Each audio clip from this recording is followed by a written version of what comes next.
வணக்கம் டிடி தமிழ் நேயர்களே. இன்று இயல்முறை சிகிச்சை மருத்துவத்தில் தோள்பட்டை வலி, அதை ஏற்படுத்தும் காரணங்கள், அதில் வரக்கூடிய அறிகுறிகள், அதை எப்படி கண்டறிதல், அதற்கு இயல்முறை சிகிச்சை எவ்வாறாக அளிக்கப்படலாம் என்பதனை பற்றி இந்த நிகழ்வில் ஆராய்வோம். அது எவ்வாறாக எந்த நிலையில் அது உருவாகும் என்றால், முதல் நிலையாக அவர்களுக்கு அறிகுறியே இல்லாமல் தோன்றக்கூடிய இடியோபதிக் காஸ் என்று சொல்லக்கூடிய காரணமே அறிகுறியே இல்லாமல் தோன்றக்கூடியது முதல் நிலை. இரண்டாம் நிலையில் சர்க்கரை வியாதி உள்ளவர்களுக்கு, நீண்ட நாள் சர்க்கரை வியாதி உள்ளவர்களுக்கு தோள்பட்டையில் ஒரு படிமானம் படிந்து அதனால் ஏற்படக்கூடிய இறுக்கம், இது சர்க்கரை வியாதி நோயாளிகளுக்கு. கழுத்தெலும்பு தேய்மானம் உள்ளவர்களுக்கு கழுத்தெலும்பிலிருந்து வரக்கூடிய நரம்பு தோள்பட்டை வழியாக வரும்போது அவர்களால் கையை இயக்க முடியாமல் நீண்ட நாள் அவ்வாறாக அதே நிலையில் இருக்கும்போது தோள்பட்டை வலி இறுக்கப்படுத்தும். அடுத்தது கார்டியாக் இஸ்கீமியா சொல்லக்கூடிய நம்மளுடைய மார்புக்கு செல்லக்கூடிய, ஹார்ட்டுக்கு செல்லக்கூடிய இரத்த நாளங்கள் குறுகிய நிலையில் இருப்பதனால் தோள்பட்டைக்கு வரக்கூடிய இரத்தங்கள் சரிவர பாயாதனால் தோள்பட்டை இறுக்கம் காணப்படும். மற்றும் ஸ்போர்ட் இன்ஜரி என்று சொல்லக்கூடிய விளையாட்டு காயங்கள், அவர்களுக்கு ஏற்படும் காயங்கள், தசைநார்கள் கிழிதல் மற்றும் ஜவ்வு கிழிதல் முதலிய காரணங்களால் இந்த நோய் வரக்கூடும்.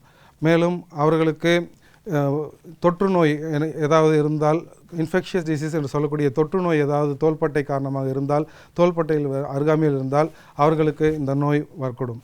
மற்றும் ஃப்ராக்சருக்கு பின் இந்த மூட்டு, பந்திக்கின மூட்டு என்று சொல்லக்கூடிய பந்தின் மேல் இருக்கக்கூடிய ஹெட் என்று சொல்லக்கூடிய பகுதியில் கிராக் விழுந்தால், அதன் ஆறிய பிறகு அதனால் ஏற்படக்கூடும் தசைப்பிடிப்பு மற்றும் தசை இறுக்கம், இதனை தோள்பட்டை வலி காரணமாக அமையலாம். இதை எவ்வாறாக அறியப்படலாம் என்றால், எக்ஸ்ரே முறையில் அறியப்படலாம். முதல் நிலையாக 3 நிலையாக இந்த கண்டிஷனை வகைப்படுத்தலாம். முதல் நிலையில் வலி மட்டும் இருக்கும்.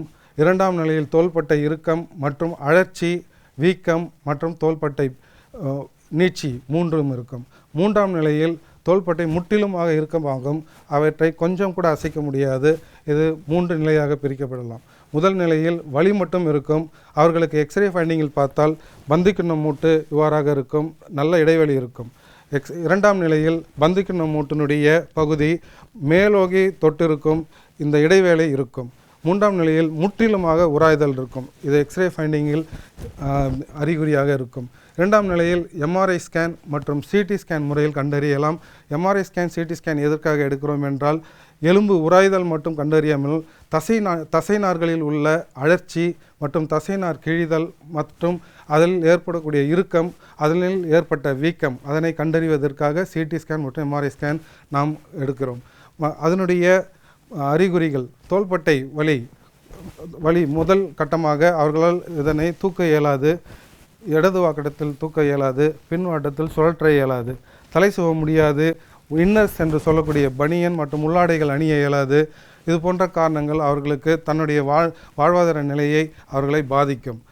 மேலும் இதனை இயல்முறை சிகிச்சை முறையில் எவ்வாறாக இதற்கு அளிக்கலாம் என்றால், முதல் நிலையாக அல்ட்ராசவுண்ட் தெரப்பி மற்றும் எக்ஸசைஸ் தெரப்பி. இதை முதல் 7 நாட்களுக்கு அல்ட்ராசவுண்ட் தெரப்பி என்று சொல்லக்கூடிய மின்னணு தெரப்பி 7 நாட்கள்.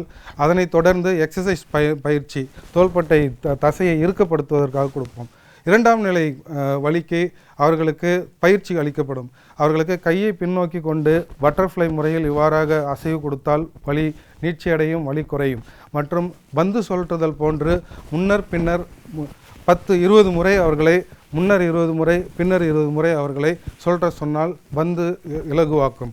மேற்கொண்டு கையை எதிர்பக்கமாக கொண்டு மேலும் கீழுமாக கையை அசைவு கொடுத்தால், இந்த வலியினுடைய தன்மை குறையும்.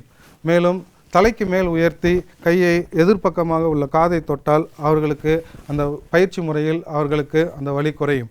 மேலும் டவலை கொண்டு முதுகு துடைத்தல் மற்றும் பின்பக்கமாக இவ்வாறாக அசைவு கொடுத்தால் டவலை கொண்டு அந்த நீட்சி அடையும், தசைகள் நீட்சி அடையும். முற்றிய நிலையில் வேக்ஸ் பாத் என்று சொல்லக்கூடிய மெழுகு சிகிச்சை முறையில் நாம் இதனை குணப்படுத்தலாம். இந்த முறையில் இந்த சிகிச்சை அளிக்க நேர்ந்தால் முற்றிலும் இந்த நோய் தீர்ந்துவிடும். நன்றி, வணக்கம். மற்றொரு நிகழ்ச்சியில் வேறொரு நோயினை பற்றி ஆராய்வோம். நன்றி.